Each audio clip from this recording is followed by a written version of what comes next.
bum, bum, chacalá! Tudo bem? Lição? Tudo em ordem? É isso aí. Felizes? Vamos caminhar então com o nosso conteúdo? Amores! Hoje a gente vai continuar falando sobre proteínas. Procede? Se você está aqui é porque você já viu a aula sobre proteínas 1, que a gente falou lá da estrutura das proteínas. E depois a gente deu um tapa nas funções. Você lembra que eu citei algumas funções das proteínas? E aí eu falei que algumas dessas funções a gente iria especificar? Ou então chegou a hora da gente especificar uma importante função de proteína, que são as enzimas. Lembra que eu falei que proteína podia ter função estrutural, proteína podia ter função hormonal, função energética, função de defesa, função de transporte, mas existiam proteínas que tinham função enzimática. Vamos falar de enzima hoje então, ok? Ô lição, o que é uma enzima? Toda enzima é uma proteína, mas nem toda proteína é uma enzima. Tudo bem a lógica da Tostines, ok? Toda enzima é uma proteína, mas nem toda proteína é uma enzima. Por exemplo, o colágeno. O colágeno é uma proteína, mas não é uma enzima. Enzima é uma proteína com uma função específica. Qual é a função de uma enzima? Ser um catalisador biológico. O que significa isso, lição? Primeiro que catalisador se escreve com S, ok? Eu canso de pegar em prova catalisador com Z. Dizer que uma enzima é um catalisador biológico significa dizer que ela acelera uma reação química. As enzimas fazem com que uma reação química aconteça de uma maneira mais rápida. Essa é a função de uma enzima. Então toda enzima é uma proteína que acelera uma reação química. Um dia lá na química você verá que a enzima é uma proteína que faz abaixar a energia de ativação de uma reação química. A grosso modo, o que é uma energia de ativação?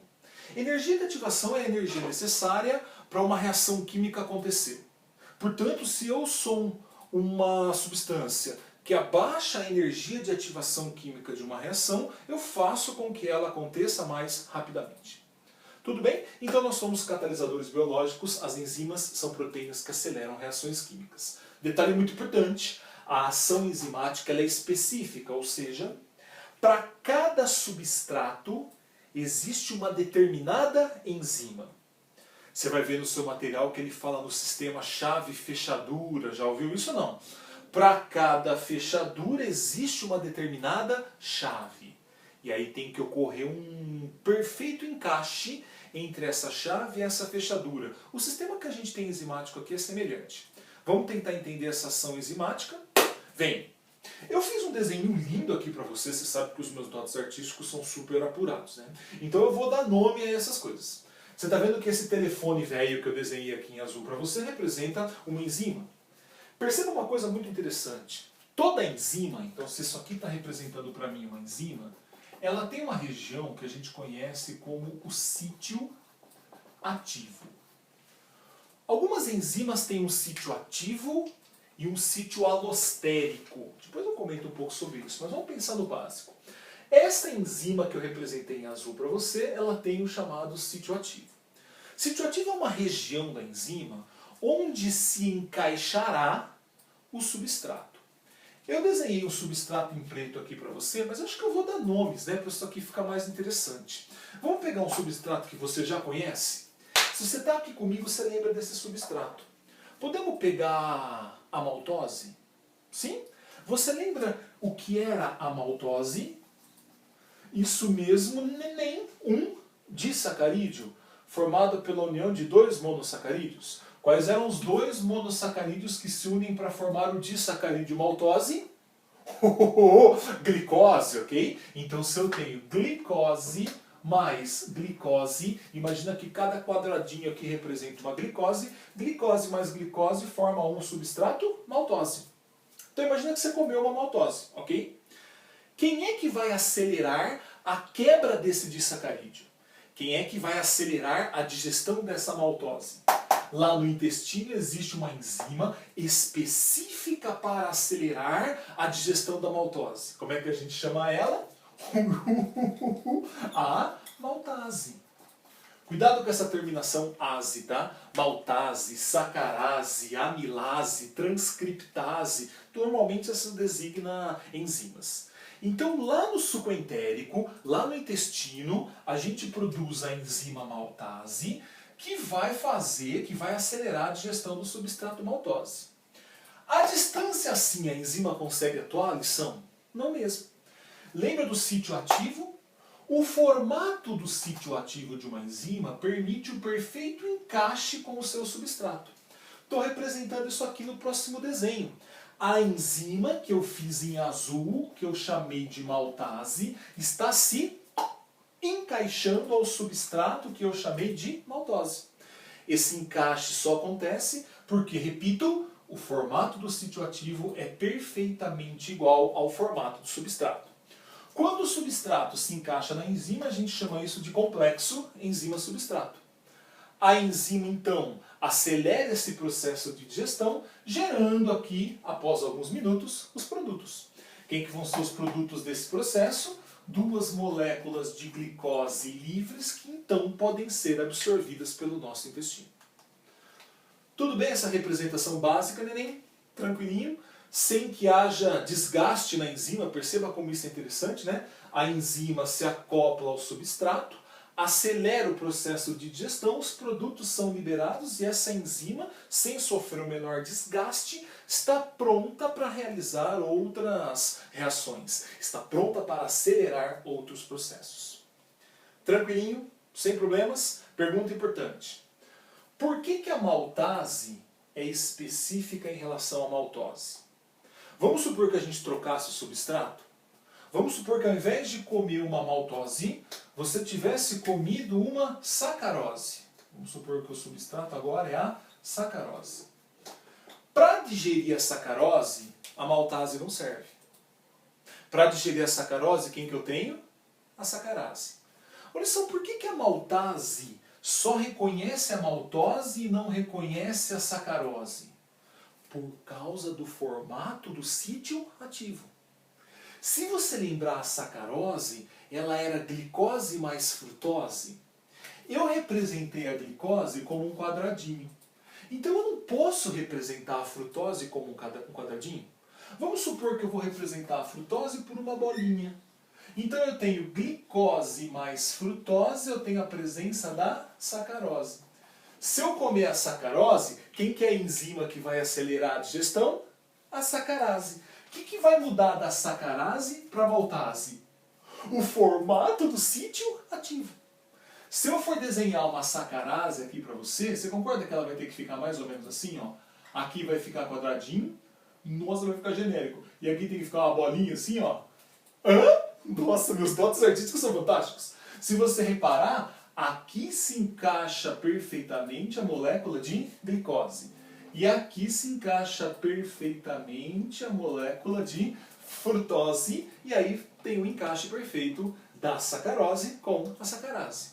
Então o que muda da sacarase para a maltase é o formato do sítio ativo. Por isso que a ação enzimática é sempre específica. Por isso que para cada substrato existe uma enzima. Se você tentar encaixar a sacarase na maltose, isso não acontece. Lembra do sistema chave-fechadura? Essa é a ação específica que a gente tem aqui no caso das enzimas. Tudo bem até aí? Detalhe importante. Existem inibidores enzimáticos. Que história é essa de inibidor enzimático? Eles são.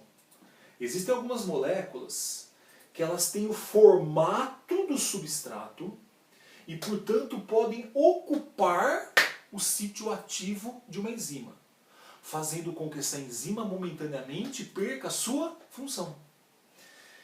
A gente pode citar alguns exemplos para você, mas um que ficou muito famoso no começo dos anos 2000 foi um medicamento chamado de Xenical.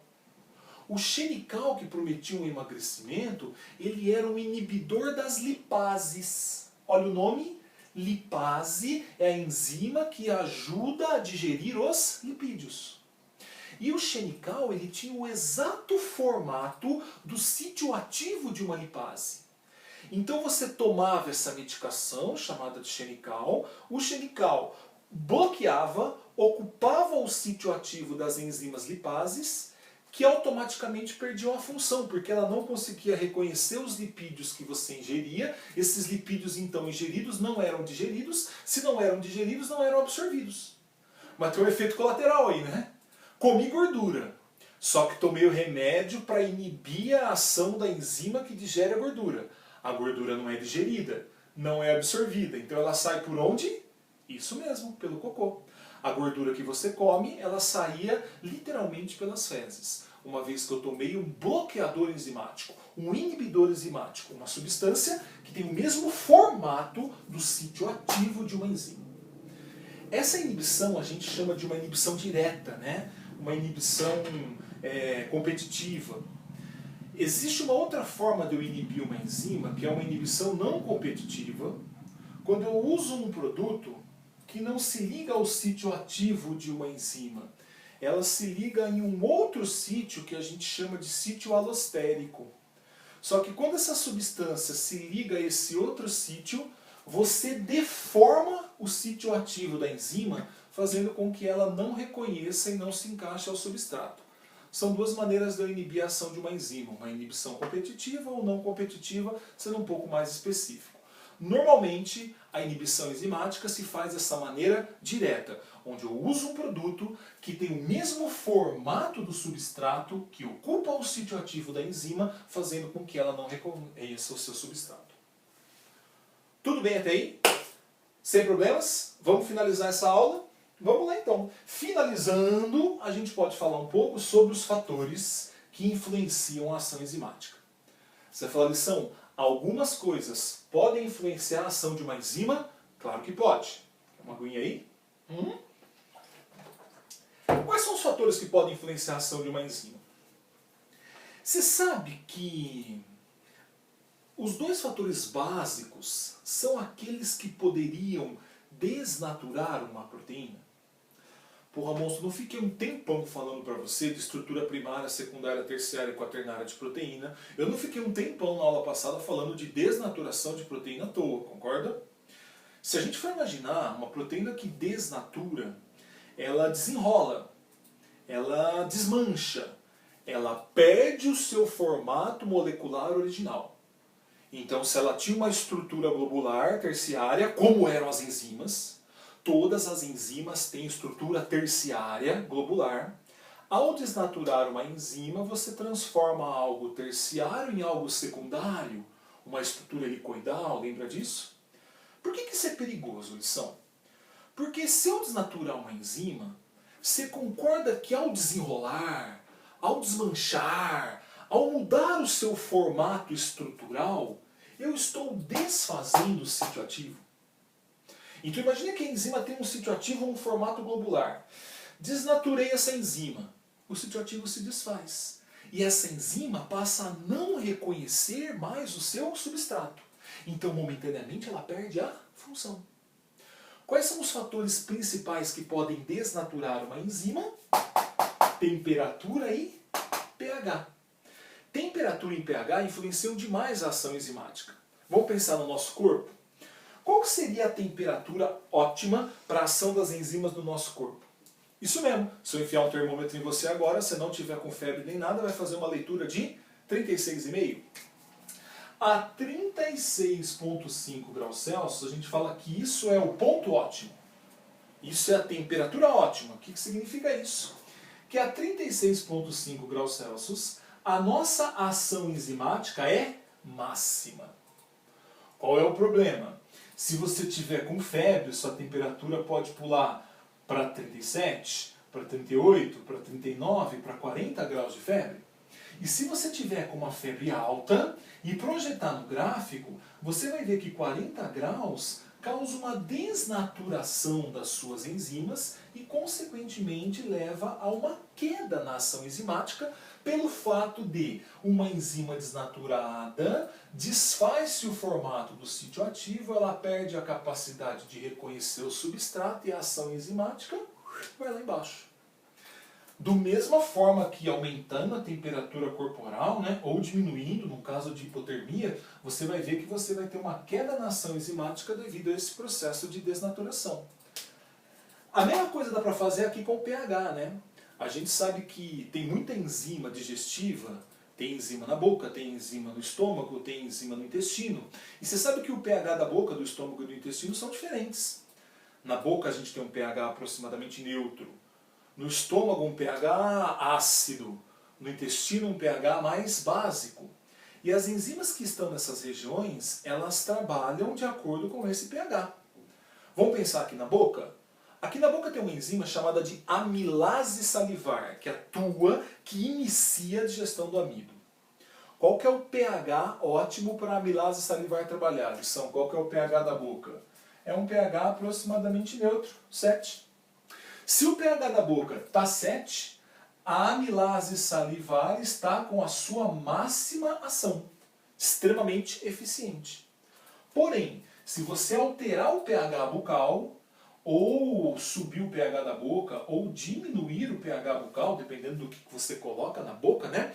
Momentaneamente você pode causar uma desnaturação dessas amilases e fazer com que ela perca a função. Então, alterando o pH e alterando a temperatura, eu posso desnaturar uma enzima e fazer com que a sua ação seja diminuída. Tudo bem até aí? Perceba que se a situação volta ao normal, essa enzima pode sofrer aquele processo que a gente chamou de renaturação. Estou com febre, fui para 39 graus, minha temperatura corporal subiu, minhas enzimas desnaturaram, perderam a função. Tomei a dipirona, suei para os infernos, voltei a 36,5. A partir do momento que a minha temperatura corporal volta ao ideal, minhas enzimas que estavam desnaturadas reassumem a sua estrutura globular original, refaz-se o sítio ativo, ela passa a reconhecer o substrato e a ação enzimática volta praticamente ao normal. Tudo bem até aí? Temperatura, pH influenciando a ação enzimática? Sim, através dos processos de desnaturação. É isso, neném. Você tem uma boa noção do que é uma enzima, da ação específica de uma enzima e dos fatores que influenciam a ação enzimática. Existem outros fatores que podem influenciar a ação enzimática, né? A própria concentração do substrato, a própria superfície de contato, é sempre bom falar isso, né? Tem pessoas que mastigam muito rápido, às vezes você põe um pedaço de carne na boca, dá as duas mastigadas e já engole. Quando você engole um pedaço de carne, qual que é a área de ação enzimática? A área de ação enzimática é essa área periférica, né? Agora, se de repente você mastiga bem, particulariza bem o alimento, você tem uma área de ação enzimática muito maior. Consequentemente, a digestão tende a acontecer mais rapidamente. Mas normalmente os vestibulares batem em cima desses dois fatores. A variação de temperatura e a variação de pH, que podem influenciar a desnaturação de uma enzima. Tranquilo? É isso, neném. Um forte abraço, um super beijo e depois voltamos.